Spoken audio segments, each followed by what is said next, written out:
Hey there, and welcome back to Novel Craft Secrets. My name is Keith Hayden, and I'm pleased to give you this lesson today where we're really going to start diving into organizing your story. Now, the way a novel kind of comes together, especially if it's your first novel, it's usually not at once. It's usually a spark of an idea or it's a series of inspirations, let's call them. It might come from a dream, it might come from a walk, it might come from a conversation, it might come from reading another book or some other type of media. Wherever it comes from, you don't get the whole, you typically don't. I mean, it might happen, but you probably don't get the whole thing just downloaded to you as if from the heavens. It's really an iterative process. And so, what you'll find, at least what I found when I started writing my first novel, is that I had to bring together all these little bits and pieces, a couple of handwritten notes here, a couple of dis just just disparate text files or Word docs or whatever, places where you've just kind of thought of things and then you need to bring all of those together and then provide some organization. This process for Sirius and Limnic Escape from Okinawa took me about maybe 2 weeks to do. And yeah, hopefully it doesn't take you that long, but you should really anticipate taking as long as it takes to really get your idea honed in. So you don't have what happens to a lot of writers is they just charge right in and start writing, but then they get maybe 2, 3 chapters in, they have no idea where their story is going. They're lost because they didn't really think ahead of time about where they're going with their story. Of course, you've probably heard the whole novel writing split between pantsers and plotters. Honestly, I started out as a plotter.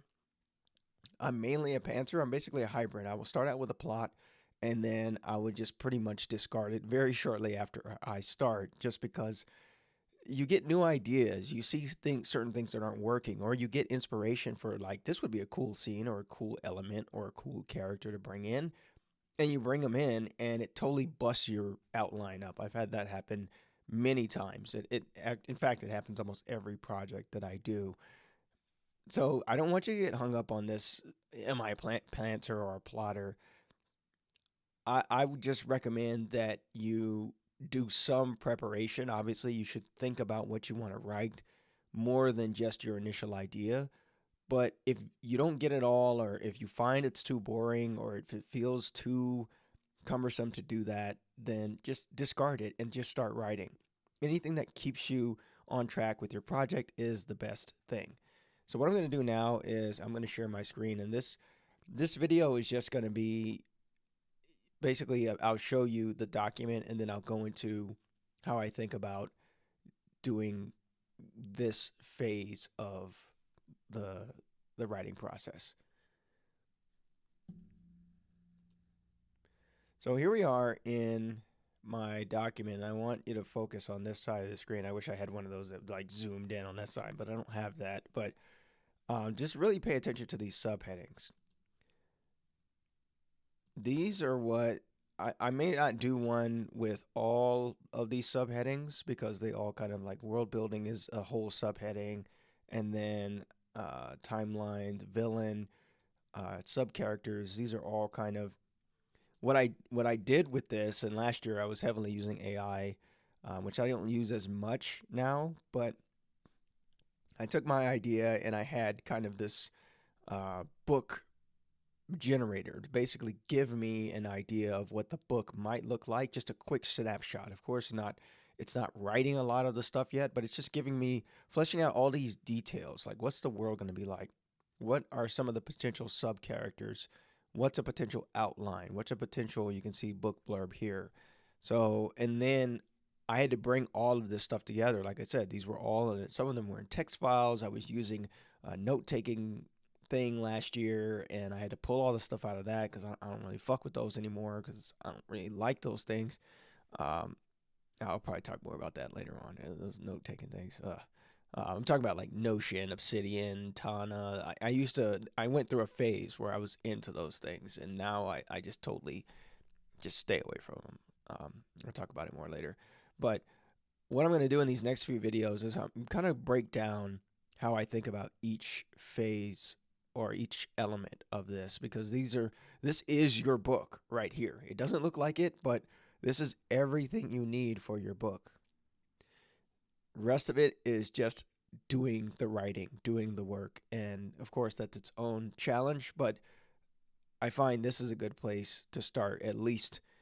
Even if you just do bare bones, even if you don't want to use AI, even if you do want to use AI and you end up chucking most of it, which you probably will, but whatever, something is better than nothing to at least get you thinking. I think this exercise is worthwhile.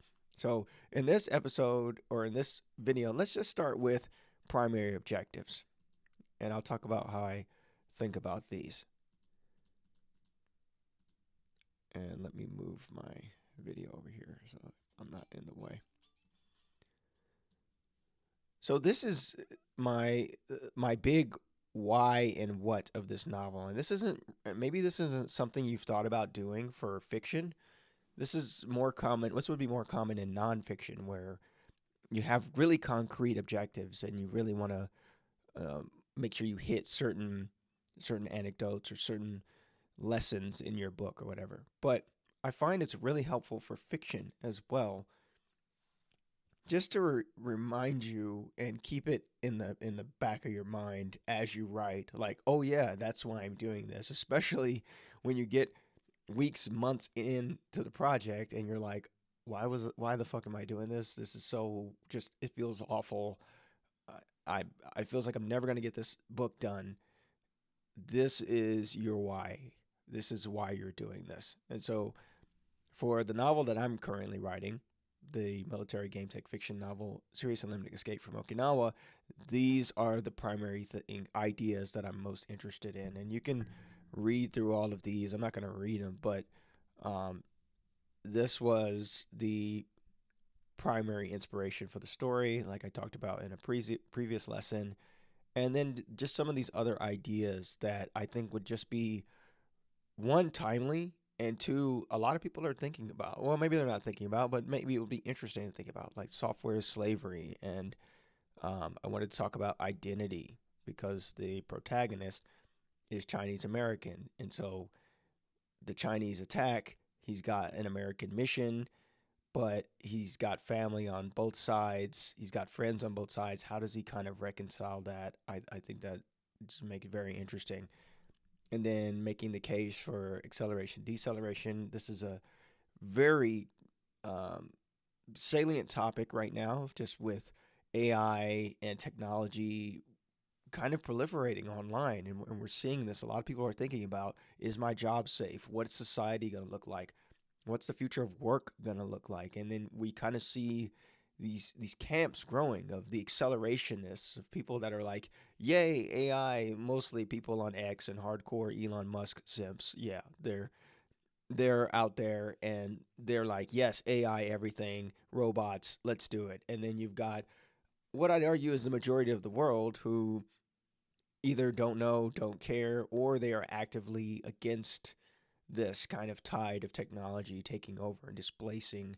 And there's a visceral fear there. There's of course, a misunderstanding, a lot of miseducation, uneducation, but these are some of the ideas. And then, you can just kind of go through alien conspiracies, whatever, blah, blah, blah. This is a lot of objectives. I want you to think about this hard for your story. And you don't have to come up with 9. You don't have to even come up with 5. Even if you have just one that is like, this is the main thing that I want to explore through writing this novel.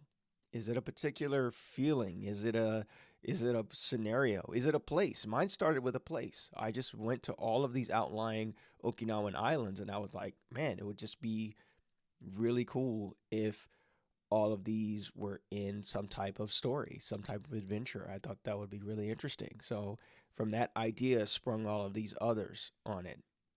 Think about the presentation. How do you want to present it? As in, do you want it to be just typical third person or first person, or maybe you want to go for a more creative perspective, like I'm doing with Sirius in this book.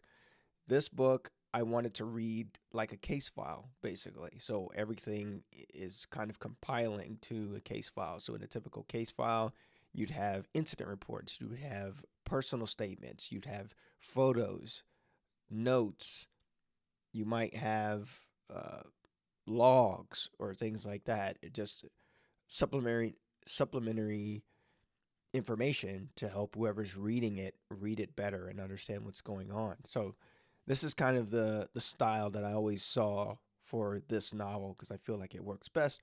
What works best for your novel? Think about that. Maybe it might be a letters situation where they're writing each other. Maybe not letters; it's a little bit old school, but maybe it's emails or text messages. I've done a story like that. Social media posts, text messages, a lot of fun there. There's a lot you can kind of explore, but just bottom line is project objectives are something that this probably isn't a step that you thought about, but I'd say big picture, it's a really good one to consider to make sure that your entire project has clarity and that you can just focus when all of this is done and you have it set in stone, you know your style, you always have kind of a north star when you're writing instead of just putting words on the page and hoping that they line up. You can do that, but it would just be a lot harder to come out with a more cohesive story in the end. I'm going to cut this lesson here. I hope you enjoyed this and it gave you something to think about. As always with this course, I'm available for novel consultation. So if you are working along with this course and you'd like me to take a look at some of your ideas, or you've started writing, or you're just a little bit stuck and want some encouragement and feedback of the things that you've done, then head on over to my website, keithhayden.net, and you can find a resource to get in touch with me, and I'd be happy to sit down and go over what you've got and hopefully make it better and give you that confidence to keep going with this novel. I'll see you in the next lesson. Take care.